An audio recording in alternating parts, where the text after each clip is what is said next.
everyone! Welcome to the Jayda InStitches show. We are halfway through 2024, which means we're also halfway through this year's calendar blanket, Granny's Magical Cupboard of Granny Squares. We are 6 squares in, and today I'm going to show you how I am joining up the squares in this year's calendar blanket. Now, I have said previously that you can use any join method you want for the squares on this year's blanket, so you can sew them together, you can crochet them together. It's entirely up to you. It will not affect the border that we're putting on this year. That's coming in December.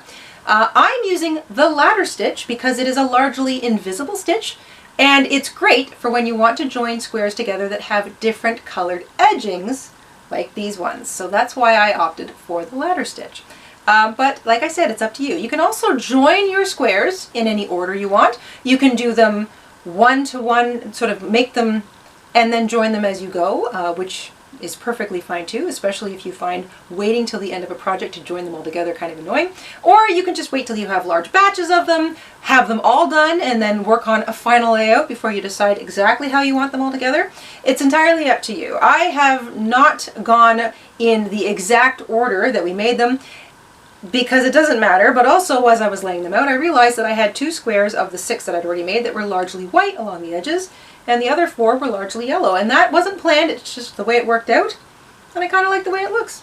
If you are blocking your squares before you join them all together, you'll probably notice that your seams are much straighter than mine. I have not yet blocked my blanket. I like to wait until the end to do that. So if you are joining your squares together, you haven't blocked them, you feel like your seams are a little wonky, that's why you just wait till the end, do a little blocking, that'll straighten things out.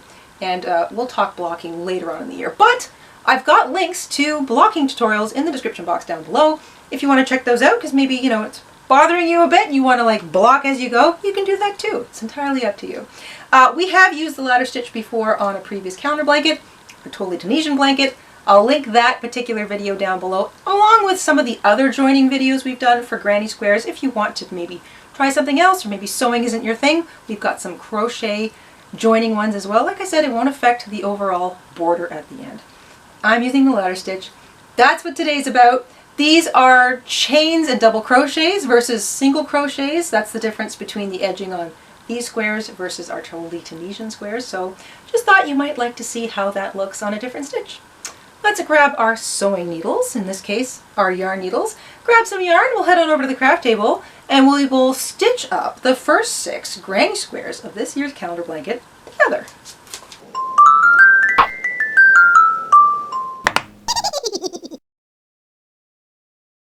In order to stitch together these squares in our Granny's Magical Cupboard calendar blanket, we are going to use the ladder stitch, which doesn't require a whole lot. Pair of scissors, a yarn needle, and I recommend using the same yarn that you've used for the rest of your granny squares. I've been using a size 4 medium weight acrylic yarn all the way through, so I'm going to continue with that. The color doesn't really matter, although I do recommend you use a color that is in your blanket somewhere. The ladder stitch is largely invisible, so you really won't see your joining stitches. For every 2 squares, I recommend having about 1 yard of sewing yarn. It's always better to overestimate your joining requirements than underestimating, and it's especially helpful if you end up having a few more starts and stops. I'll explain that as we get into the tutorial. So if you've got 12 squares to join, you're going to want at least 6 yards, but I recommend having a few extra yards just to be on the safe side. And once you've got all that together, we can get started. You can wait until the end of this project, until you have all 12 squares, or however many you're making, and lay them out in a final layout before you start joining them together. Frequently, you'll hear me recommend that, just so you are comfortable with the placement, the color matching, all of that. But if you are eager to start joining them up, and I know a lot of you are, there's a few options for you. So for example, you can sew them together as you make them, January to February, February to March, in which case you would just be stitching together this one little seam here, and then this one little seam there. And 3 rows, I should say 3 squares across would be 1 complete row, unless you're making it bigger. I'm doing a 3 by 4 setup for these squares because I'm only going to put 12 squares in this particular little blanket that I'm making. And so I will have rows that are 3 squares by 4 squares, 3 squares across, 4 squares deep. The other thing you can do is lay out, say, 6 and start stitching them together right through intersections. So the ladder stitch allows us to join right through an intersection. An intersection is when 4 squares meet in the corner right here. This would be an intersection. And our squares are built so that there are 2 chains in the corner, and this chain will always be for this seam edge. This chain, so the second chain, the one that's closer, will be for this seam edge. So you've always got 1 chain to grab out of the corner, and there won't be any chains left behind. Today I'm going to show you how to stitch shorter seams. The shortest seams are the best ones to start with. So for example, I'm going to stitch all the way from the bottom of these 2 right through this intersection and all the way up to the top. If you are doing longer seams, I still recommend you start with the shortest one. So if the shortest seam would be 3 squares wide, then do that one first, especially if you've got 4 squares deep. Starting with shorter seams just gives you more control over the joining of your blanket. If that seems a bit daunting or you're worried about it looking sort of janky, then feel free to just join them 1 square to 1 square, 1 square to 1 square, get an entire row stitched together, and then another entire row stitched together before you stitch together rows. That is also a way to do it. And if you're more comfortable using something like, say, a single crochet stitch, you can do that too. We will link to another couple of join videos down below in the description box, a whip stitch video and another video on just sort of stitching together your squares with crochet. You have options this year, but I'm going to be using the ladder stitch because I've mixed up the colors that my squares end in, and like I've said, the ladder stitch is largely invisible. So let's cut some yarn and start sewing.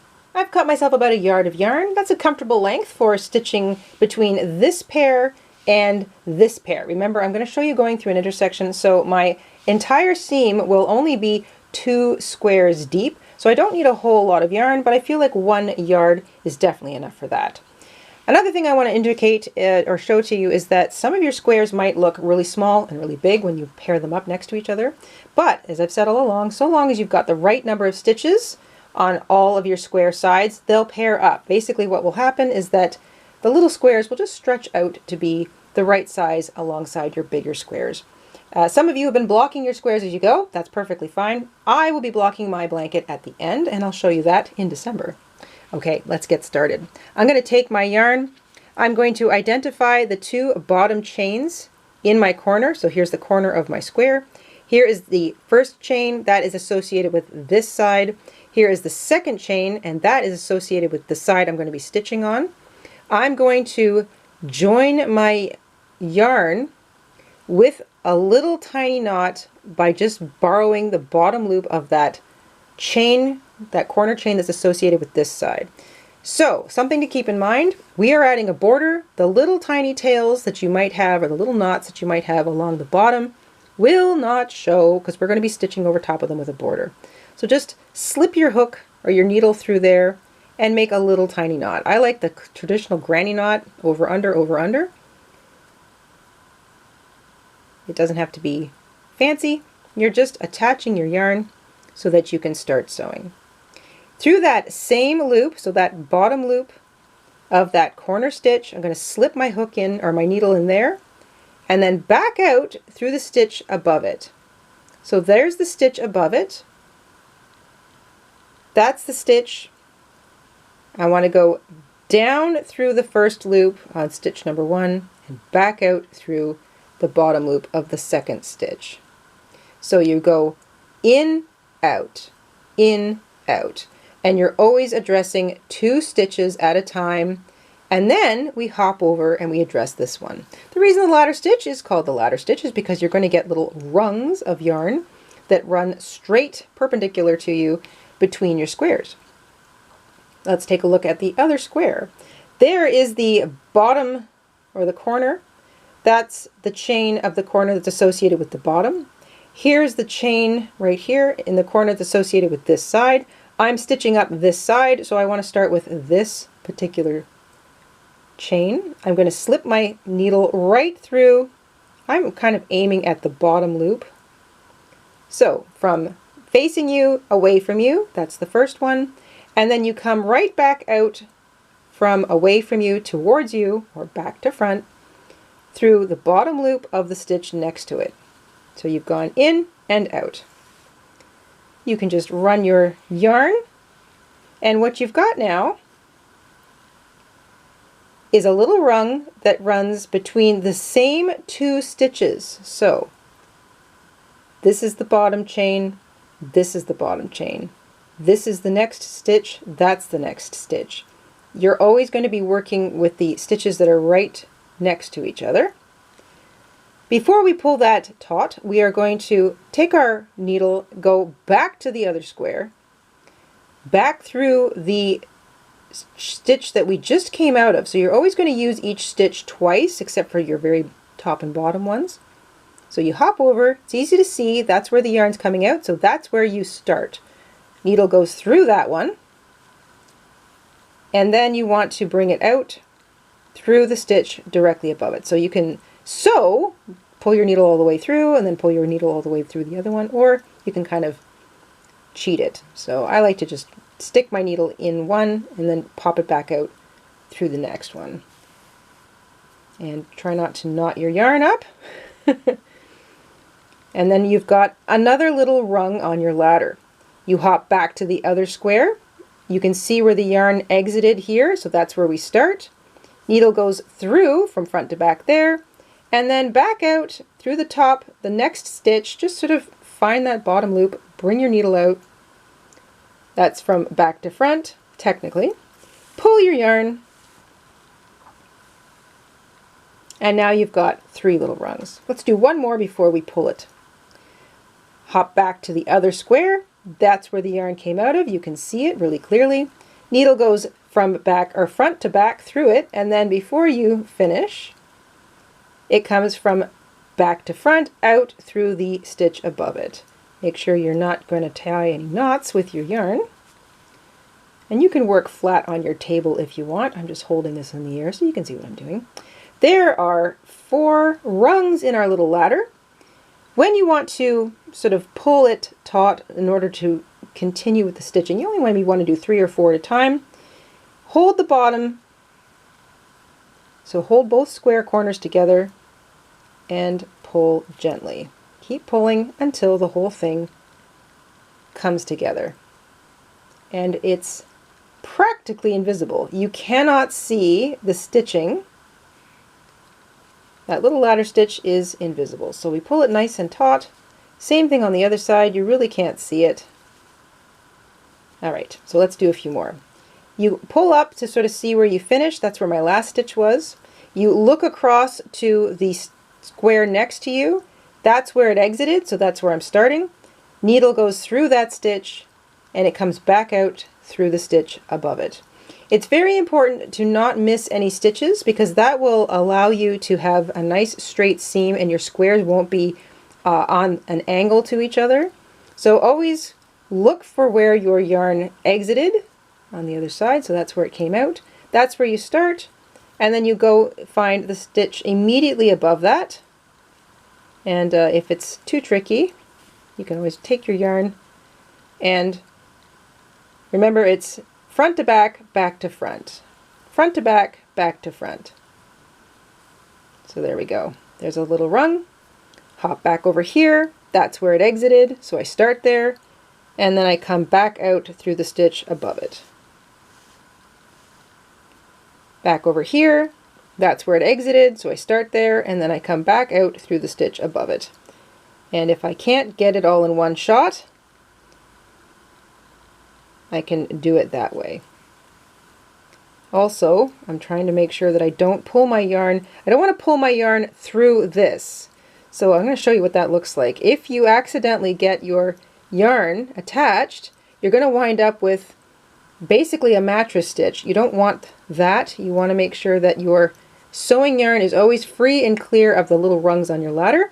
Get about 3 done, hold it, and pull nice and tightly, and then your entire seam will align. So I'm going to let you just sort of work away at that. Make sure you start in the last stitch that you left, in and then back, sort of front to back through the first one, front to back through the first stitch, back to front through the stitch directly above it. Do 3 or 4 at a time, so back over here, front to back through the first stitch and then back to front through the stitch above it. Do about 3 rungs on your little ladder. So front to back, and then I can sort of do this one back to front in the stitch above it. Do 3, pull it tightly. Do that all the way up to the top, and then we will address the little intersection between these 4 squares when we get there.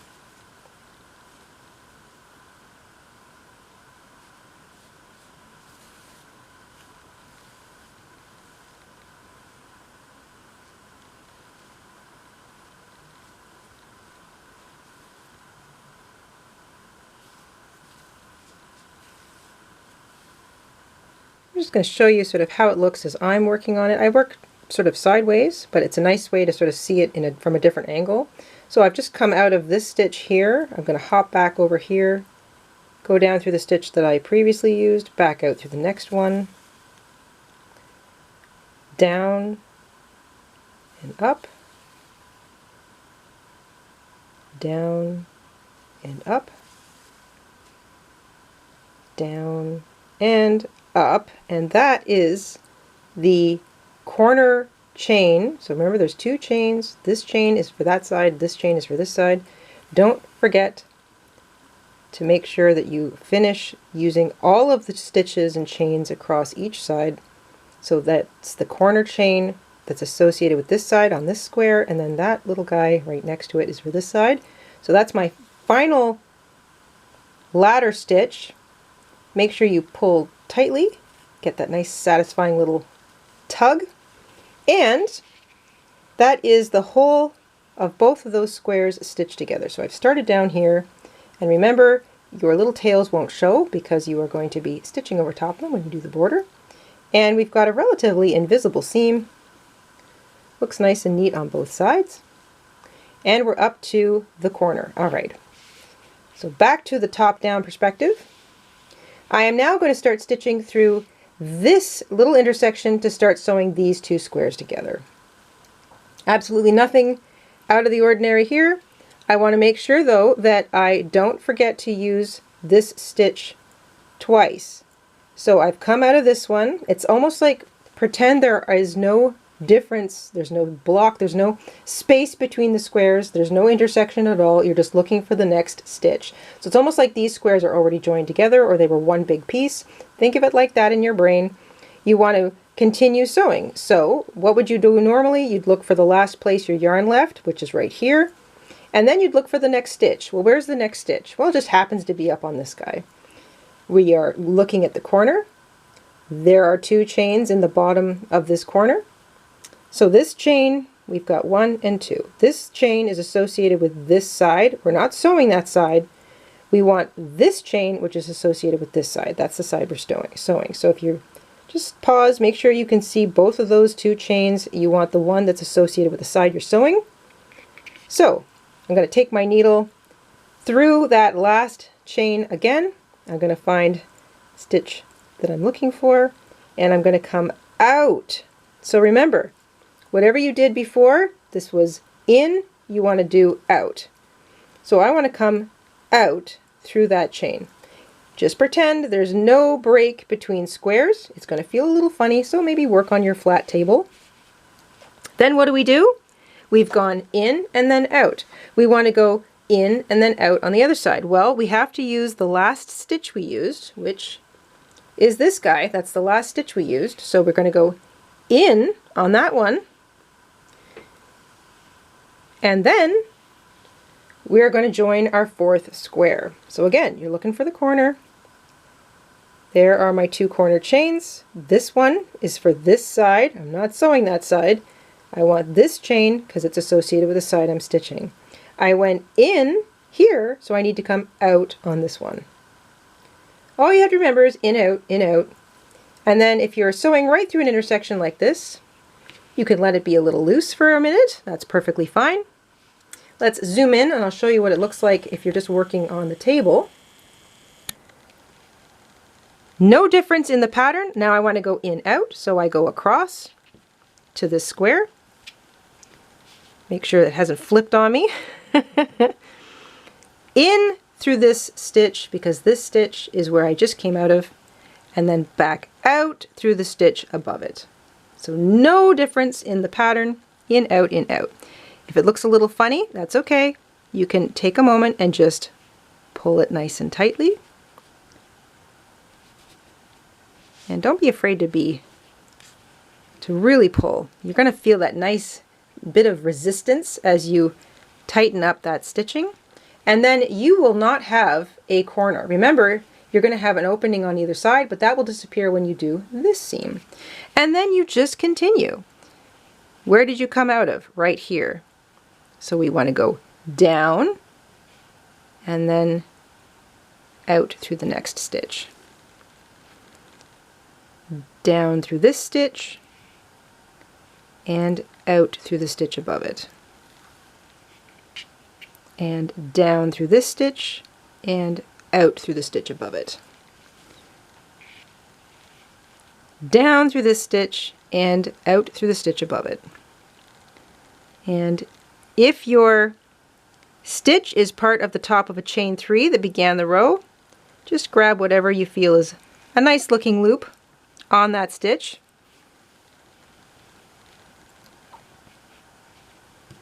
And tighten things up. You will not have any corner spaces. Your 4 squares will meet neatly and tightly in the center, like this, and it will be a completely corner space free blanket. So this is how you join those corners, and it will sharpen up when we do this seam over here. So go ahead and finish working the seam between your last 2 squares, or however many squares you've got left. I'm then going to go ahead and do the exact same thing I just showed you to do these 4 squares. So let's zoom back out and I'll show you what I'm talking about. So I've got these 4 to join. I'm going to join them exactly the same way as I did here. I'll get to the top and I'll show you how I just knot off, nothing big, but I'm going to do exactly the same thing over here, and then we are going to come back and we are going to stitch this seam all the way through here. So I'll see you again in a moment back up at the top of these 2 squares. I have now stitched all the way from the bottom between these 2 squares up through this intersection, nice and neat and tight, all the way up through this pair of squares. So I have 1 seam between 4 squares done. And again, you could do 3, 4, as long as you want, but shorter seams are a little easier to manage, especially when all of your squares are loose like this. Make sure you get a stitch in on both of those final corner stitches. Remember, you've got 2 chains in each corner. You want to use the chain that aligns with the side that you're stitching. So this chain and this chain, that's for me. I like to go back through the other chain one last time. Make sure everything is nice and tight. Look at that nice straight seam, completely invisible. And then you can make yourself a nice tiny little tight knot, nice and small. Don't worry, it will not show because you will be stitching over top of this little itty bitty knot when we do the border. If you like, you can weave in your little tails. Sure, why not? I've got a couple stitches on the back, but again, I will be working over top of these, but it's always good to weave in tails as you go. If you have slippery yarn, leave longer tails and weave them in under more stitches back and forth. That will help keep them from coming undone. And then I'm going to go over here and I'm going to do exactly the same thing. Join yarn, stitch all the way up through this seam, through this intersection, through this seam, and then knot up here. And then you can come on back and we'll do the really long seam together. I now have my 2 shorter seams completely stitched shut, so you can see them when I pull on them, but they're still open in that longer seam across here. Same thing over here. Nice and neat and tidy, very, very straight. And now we just want to do the longer seam. So once again, I recommend doing your shorter seams first if you're not going to do them square to square, square to square, like we've mentioned in previous joining videos. All right, I'm going to now do this long stretch of a seam, and it's no different than the shorter ones. You want to find your corner, identify your 2 chains. This one is associated with this side. This one is the side I'm stitching on. So I'm just going to join my yarn right here, make a little knot. I'll weave in my tail later. It's always best to do this braced against your work surface. Leave yourself longer tails if you've got slippery yarn or a looser tension and you find your ends tend to come undone on you.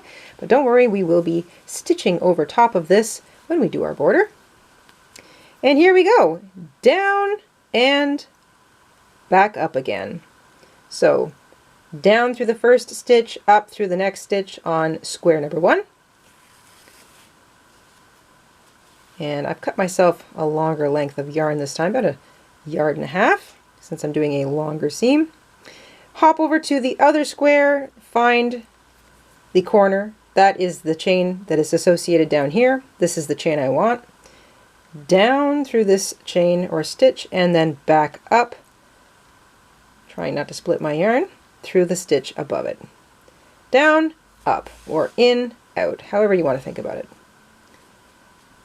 And now we've got our 2 squares starting to be attached. There's the first rung, and remember, you want to go back to the other square. You start where you exited, so that's the stitch I use, down and then back out through the stitch above it. Nice long sewing yarn here. Hop back to the other square, down and then back out through the stitch above it. Make sure you don't accidentally come out underneath your yarn. You want to always make sure that your sewing yarn is free of your little ladders. And do 3 or 4. So back to the other square, down or in and out. And you see I've come up through the inside, so make sure you're not doing that. I've got 4. I'm going to hold the ends of my squares and pull tightly. And you'll feel a nice, give it just that one little extra tug and the whole thing will cinch together nice and tightly for you. So no more than 4. 3 is probably your best number of little rungs to do, or stitches to stitch together at a time. Once you're finished here, you pop back to the other side, down through the stitch you last left, up through the one on top, and then back, down through the stitch you just left, and back through the one on top. Let me turn it sideways now, and I'll do a few in this direction. So down and then back out. Hop back over here. That's the last one I was in, so I go down through that and then back out through the one above it, or next to it. Down through this one, and back out through the one above it, trying not to split my yarn. That's 3, that's a good number, and tug nice and snug. Don't worry if you've got slightly loose ends here, because we are adding a border. Don't forget, there will be a border. So you're going for a nice, even, snug seam all the way along, just like you did with the shorter seams. You do exactly the same thing with the longer seams. I'll catch up with you at the next intersection, and we'll just go through that one together as well.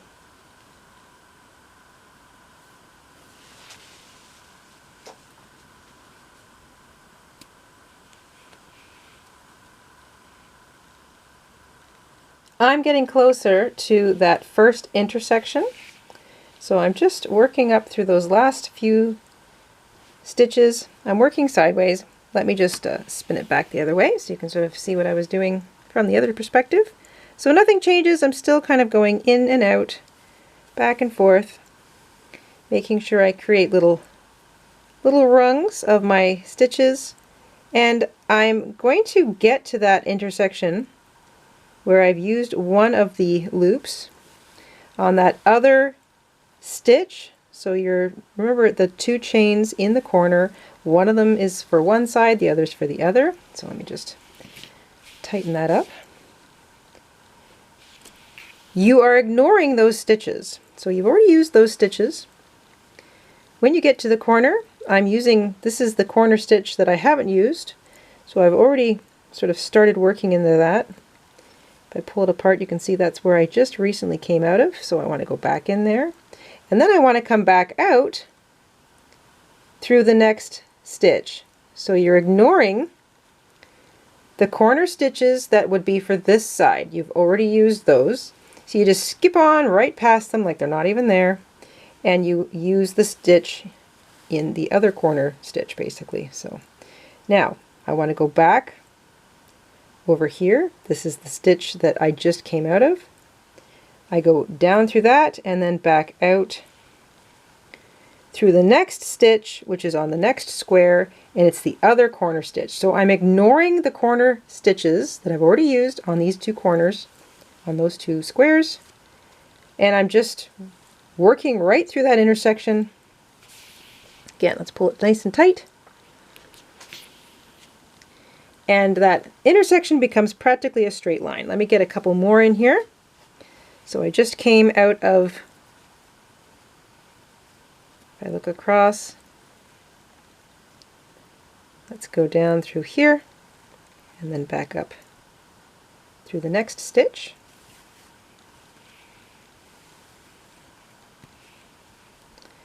And then back over here and back out through the next stitch, so the one above it.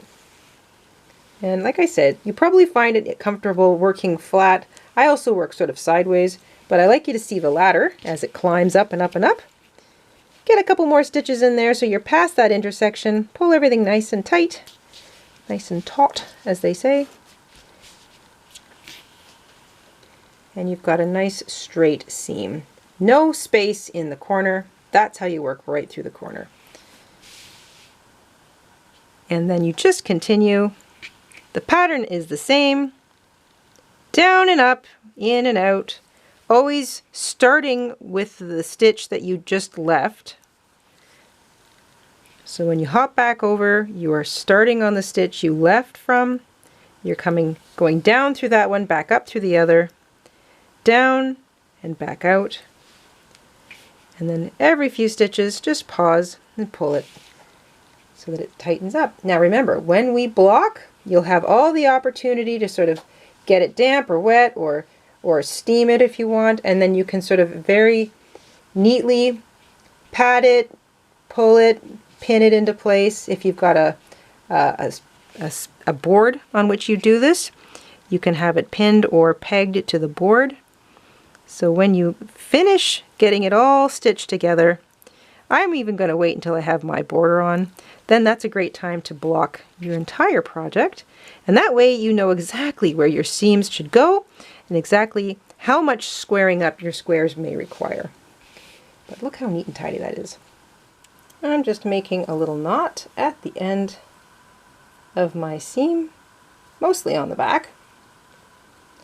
Remember, these won't show because we're going to be making a border, but that's the wrong side of my blanket, all yellow edging. That's the right side, all yellow edging. You don't see the little white sewing thread, and this little bit of white is actually the Jacob's ladder loops that are attached to that last row. You can take a moment to weave in your tail. I'm just going to weave in a little bit through the inside of the seam here. And when you're doing sort of weaving in your tails, like I said, leave a long tail, especially if it's slipperier yarn. Weave it in back and forth, and then it shouldn't undo on you. Or you can leave them out and weave them in across the edge up here so that when you put on your border, they're also snugly tucked in underneath your border stitching as well. So I'm going to weave them back and forth a little bit and then leave a little bit out the top so I can stitch over top of that when I do the border.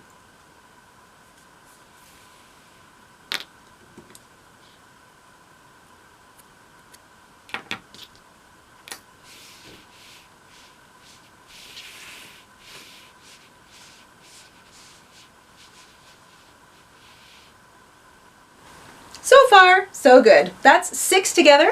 I have another set of 6 squares, which I know you've seen because I've got them in the other Granny Square tutorials. I'm doing a couple of smaller blankets this year. Just a little experiment, but like I said, you know, you can make as many as you want. You can join them in any order you want. You can join them together in groups or wait till the end, however you're most comfortable. I know some of you are making really big blankets, so I just want to reiterate that it's good to do shorter seams before you do longer seams.